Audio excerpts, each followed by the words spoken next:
Am I the a-hole for not caring that my step and half siblings want nothing to do with me?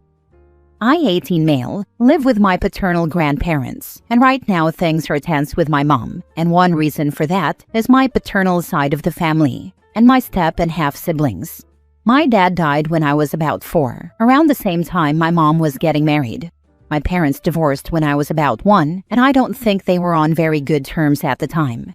When mom remarried, she tried to end all contact with my paternal side of the family, which made them sue for visitation in court, and they won.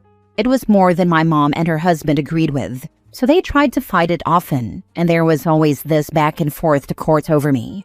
I was adopted by my mom's husband when I was 7, because mom didn't look up the law accurately enough, and they thought it would remove my paternal grandparents' claim for visitation. It didn't. And her husband never liked me because I loved my paternal family and wanted to spend time with them.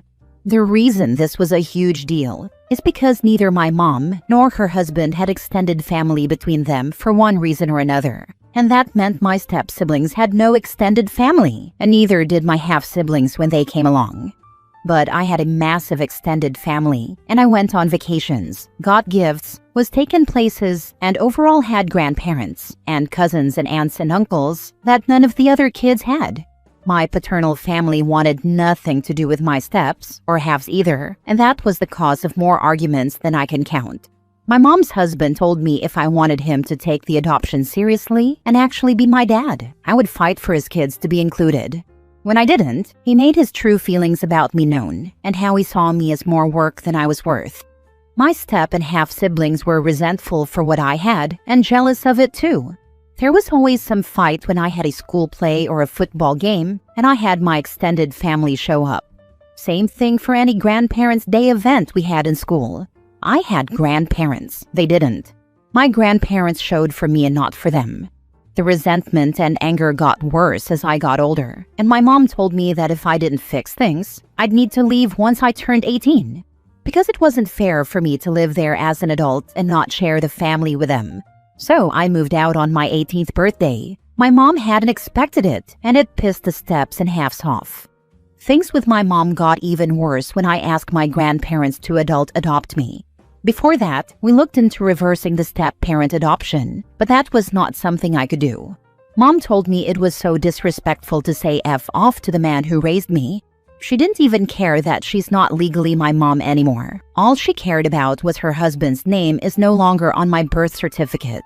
We don't talk much since I moved out 7 months ago. When we do, it's fighting or tension.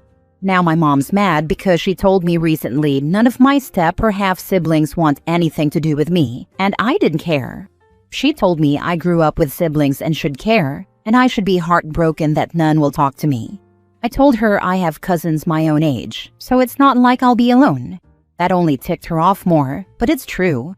Am I the a-hole? Now for the top comments before reading the update. Not the a-hole. I'm curious if you know why your parents' marriage ended. It could be a clue into understanding your mother's behavior, because she is either batshit crazy delusional or an aggrieved woman who hasn't been able to put the past behind her.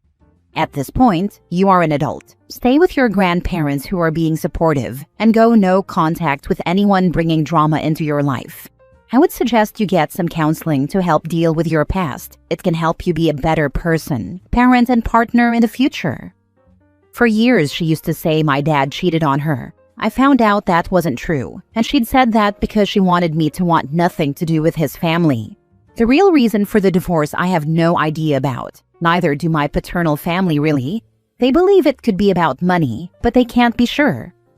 The audacity of your family to try for inclusion in activities with your paternal family who have no relation to them whatsoever. It was a good move to have your grandparents adopt you. Someday, your siblings may realize how outrageous it was to expect a family that is not their own to foot the bill for all the activities that you went on. I don't think they will. They seem to be growing up with the belief that you are obligated to do that stuff for any kid who's close to someone in your family. It's really sad that an adult can't petition to have a deceased parent who had no record of relinquishing parental rights put back onto their birth certificate. I know, I'd have loved the chance to reverse it, but the adult adoption by my grandparents helped at least. I'm glad your father's family is awesome. Your mother and stepdad had the ability here to make a healthy and inclusive family for all of you. They chose not to, and that's on them. You go on and live your best life with a family who actually treats you well and loves you. Next story. Am I the a-hole for feeling like it's not my job to make sure all the kids at my ex's house have just as much as our 2 sons? I, 32 male, have 2 sons, 10 and 8, with my ex-girlfriend. Our relationship ended 7 years ago, and since then we have shared custody of our 2 kids. What this looks like is every other week during the school year, then every 2 weeks during summer break. Up until last year, all expenses for the kids were split evenly among us. This changed in April of last year because she was struggling to afford all the kids in her household, our 2, plus her stepdaughter and her baby daughter. She wanted child support, but instead, I took over certain expenses instead, and the judge agreed it was fair. I pay for medical and dental expenses, and she no longer has to pay half. Our younger is on regular meds, so this does alleviate the strain on her significantly, because medical expenses were pretty costly every month even with insurance. This was apparently not enough to make things equal between all the kids, and my ex and her husband have complained that my sons have a better quality of life overall than their stepsister who's 7, and their half-sister who is 15 months old. My ex is currently pregnant again, so another child will be joining their household in the next few months. There were fights about summer camp because our boys are going this summer, but my ex and her husband cannot afford to send his daughter. Before the summer camp issue was a field trip issue. They feel like I could share the cost or gift the experience to this little girl so she can have the same experiences as my sons. My ex's husband told me I should feel responsible for ensuring all kids have just as much as my sons do. I asked him why I would be responsible for that, and he told me for the benefit of my boys. He told me a decent person would do everything to make sure all the kids in a family are given the same leg up in life. I told him that's something he should be doing, as he's the person who blended his family with my ex's, and I did not. I told him he should be embarrassed to ask me to pay for his children to have a good life. My ex tried to convince me of this too, but I ignored her and then had my lawyer reach out and state we would move all contact to our family wizard. In return, she tried to sue me for child support. Or she looked into it, but she was told that would not be likely because financially it would not be considered a requirement when I pay more for our children already per last year's amended court order. I have been consistent about using the app, but my ex still brings up the topic of making things fair and equal for the other children in her home. I have replied once on there, stating I will continue to support our 2 children but not hers. For now, she is keeping it all to the app, thankfully. I don't exactly feel guilty about this, but I had wondered if people would find me a little petty maybe for my hard stance on this. I could afford to help but choose not to, and I know the kids are innocent of all the issues between the adults. That's basically the only reason I'll ask if I'm the a-hole. Not the a-hole. It is not your responsibility. It was her and her husband's decision to have more kids. It is on them to figure out how to finance their decisions. Ideally, they would have done that before getting pregnant again. You are the dad of half of the kids. You are not the family ATM. And her husband trying to guilt trip you is the icing on the cake. Wow. It surprised me to hear him try to guilt me into this. I can't imagine trying to pawn my responsibility to my kids off on someone else, especially not my spouse's ex. Yeah, that takes balls. Lazy balls, but balls. Imagine feeling like it's not your job to ensure your kids have a head start in life, but it's the job of your wife's ex. What a wonderful never land he must live in, glitter and all. Not your monkeys, not your circus. For 2 people struggling to give their already 2 kids comfort they want them to have, they don't seem very responsible adding another kid on the way, do they? Oh well, stick to your guns. And if she pushes, you may have to start looking at 100% custody to alleviate the imbalance. Not the a-hole. I wouldn't be able to get 100% custody unless they were unable to feed and take care of my kids. But so far, that has never been an issue. I hope it stays that way. Even then, it would likely not end in 100% custody and just trying different things to help them. Adding another child had me a little speechless when I was first told. But they wanted their child together to have a sibling close in age to be close with. That's what they have told people anyway. They can't afford 2 kids. 3 should be a cakewalk. Their cognitive dissonance is deafening. Maybe they felt so sure I was going to help support their other kids. Nothing could surprise me too badly after her husband asked me to pay for his kids. Last story. Am I the a-hole for sticking up for my husband and refusing to be in contact with my parents until they apologize? My husband borrowed my dad's truck almost 2 weeks ago to haul our old wash machine.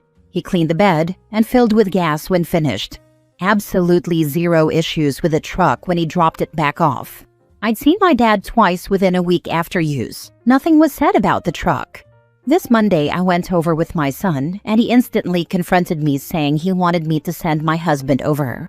I asked if he needed help with something, and he said to have a talk, but he didn't want to tell me why because he didn't want to stress me. I pressed what the issue was, and he goes on about my husband breaking the latch to his roll-top bed liner and the backup camera. I was shocked and apologized if that's what happened, but if he did break it, I can guarantee he has no idea. Or he would have said something to him when he dropped the truck off, or at a minimum came to me.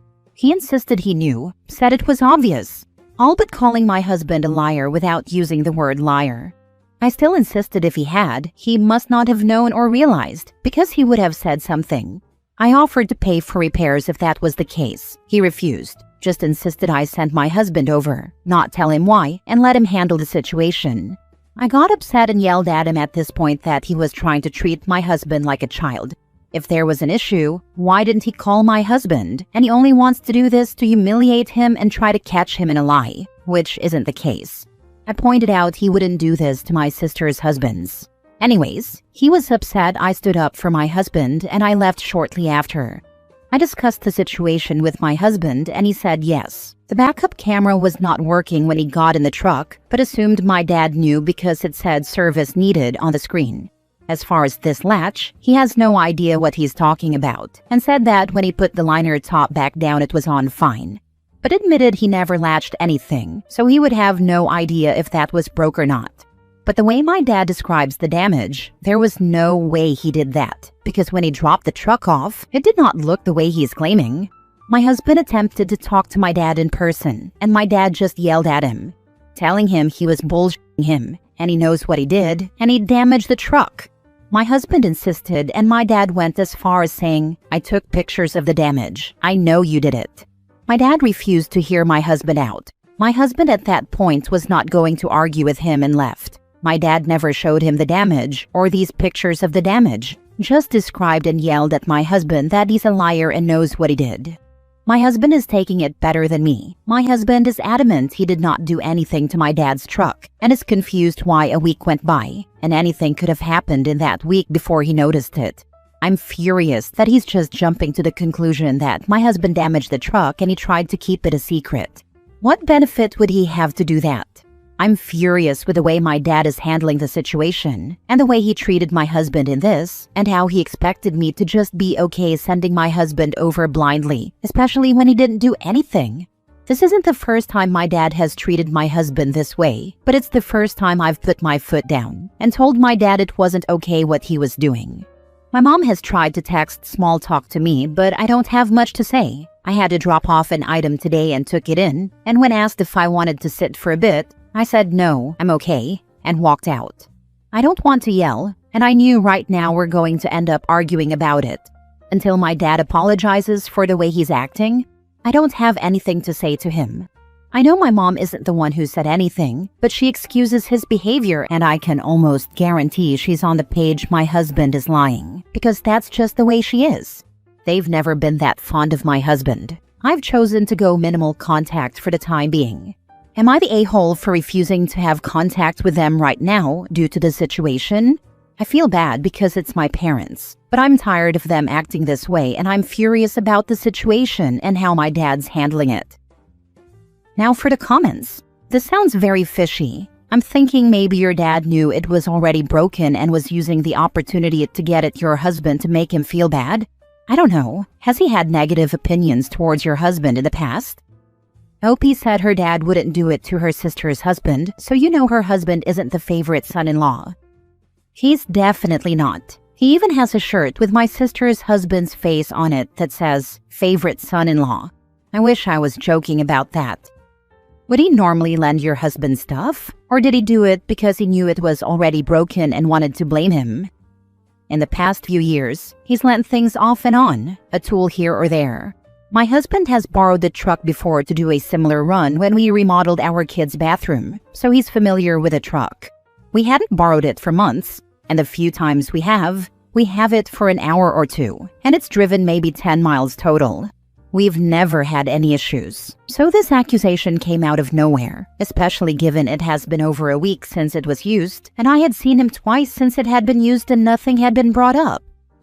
What's the "you wouldn't do this to my sister's husband" comment about? Has he always had an issue with your husband? If so, then it has to be your answer. I've known my husband since we were young teenagers, married 18 years at this point. He has refused to let go of the image of my husband as a grown man and still looks at him like he's the 13-year-old boy I met at middle school. My sisters are much older than me, met their husbands as adults and treats them as such. My husband has always been looked at as the dumb idiot. There's such an age gap that I have a kindergartner, and my siblings' kids are already married and have kids of their own. How would you even break a backup cam, except for damaging the lens on the outside of the vehicle? Mine turns on when my vehicle is in reverse and turns off when it isn't. There's literally no user interaction and nothing to break. That was my question when he initially brought it up. I was confused and asked if he was saying my husband backed into something and it was cracked, and he said no, that when you put it in reverse the screen turns blue and says service needed. And he thinks it's awfully coincidental that the latch to the liner was broken and that the camera and latch must be connected. My husband says he noticed the camera wouldn't turn on when he got to the truck initially leaving my dad's house, but assumed my dad knew about it, and the latch for the liner that he claims is broke, and now won't lay right. My husband says he has no idea, because when he dropped it off, it was sitting perfectly fine, and he never touched the latch because he hated the way they latched, and it always seemed finicky.